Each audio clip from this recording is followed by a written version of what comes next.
নমস্কার, আমি বিথিন আপনাদের সঙ্গে। আর আপনারা দেখছেন ডিজিটাল খবরিলাল বাংলা।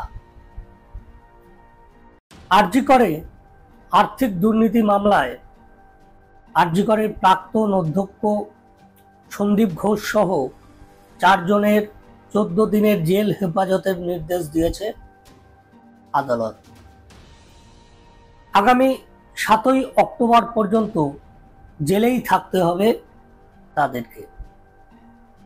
সোমবার সন্দীপ সহ আরজি করের আর্থিক দুর্নীতি মামলায় ধৃত 4 অভিযুক্ত শুনানি হয় আলিপুর সিবিআই বিশেষ আদালতে। সেখানেই এই 4 জনের জেল হেফাজতের নির্দেশ দিয়েছিলেন বিচারক সুজিত কুমার ঝা।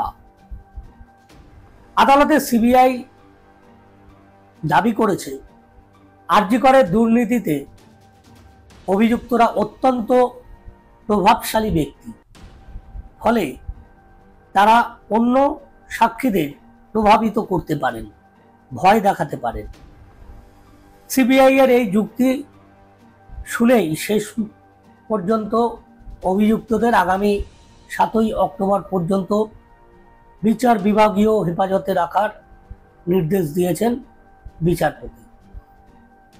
সন্দীপ ছাড়াও এই মুহূর্তে জেল হেফাজতে রয়েছেন সুমন হাজরা, ওই হাজরা মেডিকেলের যিনি মালিক, বিপ্লব সিং যিনি ওষুধপত্র সাপ্লাই করতেন, সন্দীপের নিরাপত্তা রক্ষী আফসার আলী। আর্থিক দুর্নীতি মামলায় সিবিআই এবার একটি বিস্ফোরক দাবিও করেছে আদালতে। সেটা কি জানেন? বিষয়টি যদি সত্যি হয় তাহলে মারাত্মক।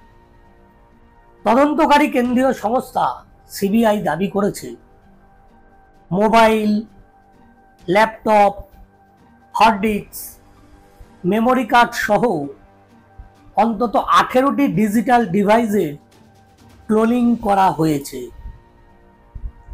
সেগুলি সব খতিয়ে দেখছে কেন্দ্রীয় তদন্তকারী সংস্থা সিবিআই। এই যন্ত্রগুলিতে থাকা নথি থেকে তদন্তে আগামী দিনে অত্যন্ত গুরুত্বপূর্ণ তথ্য সামনে বেরিয়ে আসতে পারে বলেই মনে করছে কেন্দ্রীয় তদন্তকারী সংস্থা সিবিআই।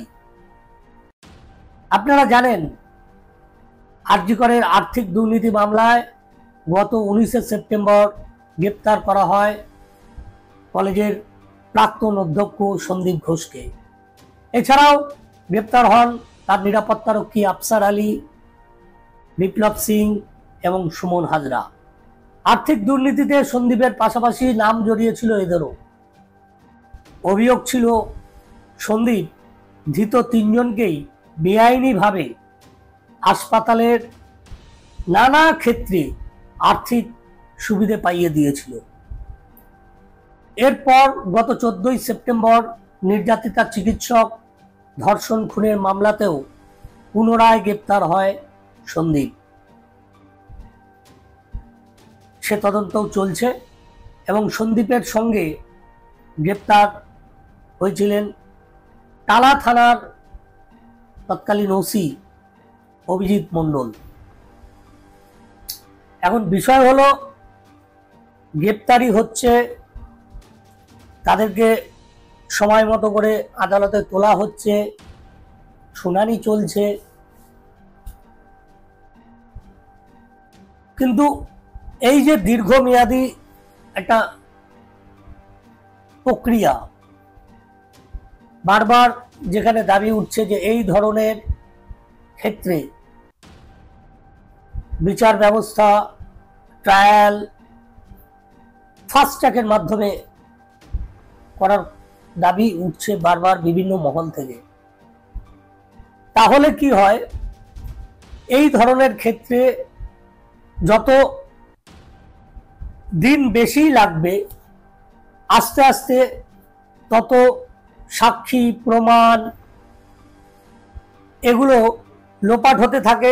অনেক ক্ষেত্রে সাক্ষী আগে যা বলেছিল পরবর্তী সময় তার বয়ান পাল্টে যায়, এগুলো আমরা দেখেছি। এগুলো নতুন কিছু নয়, এই অভিজ্ঞতা ভারতের এবং বাংলার মানুষের আছে।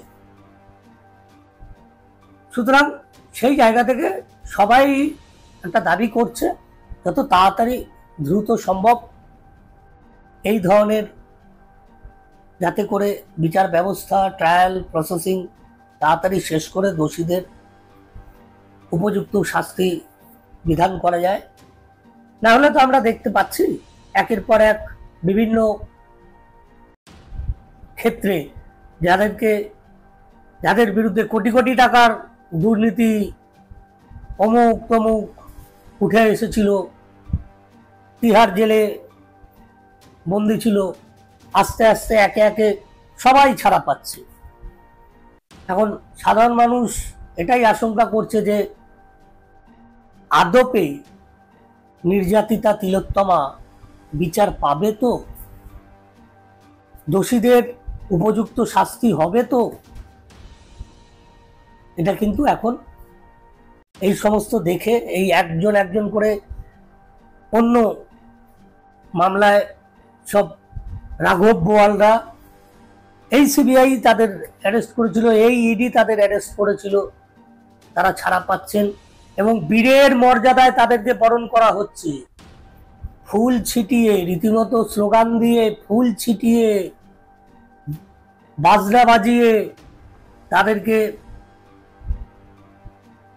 মানে স্বাগত জানানো হচ্ছে। এইসব দেখে না সাধারণ মানুষের মধ্যে প্রশ্ন যাচ্ছে আমাদের মধ্যে, যে আগামী দিনে তিলোত্তমা সঠিক বিচার পাবে তো। যেরকম যা কিছু উঠে আসবে, ইতিমধ্যেই তদন্ত যত এগোচ্ছে ততই বিভিন্ন বিষয় আমাদের সামনে প্রতিদিনই উঠে আসছে এবং আমরা এক একটা বিষয় জানতে পেরে শিউরে উঠছি। কিন্তু এটা হলো সাধারণ মানুষ বা আমাদের প্রতিক্রিয়া, যে আমরা সেই বিষয়গুলো জানতে পেরে শিউরে উঠছি, গালে হাত দিয়ে ভাবতে বসে যাচ্ছি যে এত কিছু হয়েছে, এরা কি মানুষ? এত নিচে নামতে পারে একটা মানুষ টাকার লোভে, ক্ষমতার লোভে? এগুলো আমাদের প্রতিক্রিয়া, এটাই স্বাভাবিক।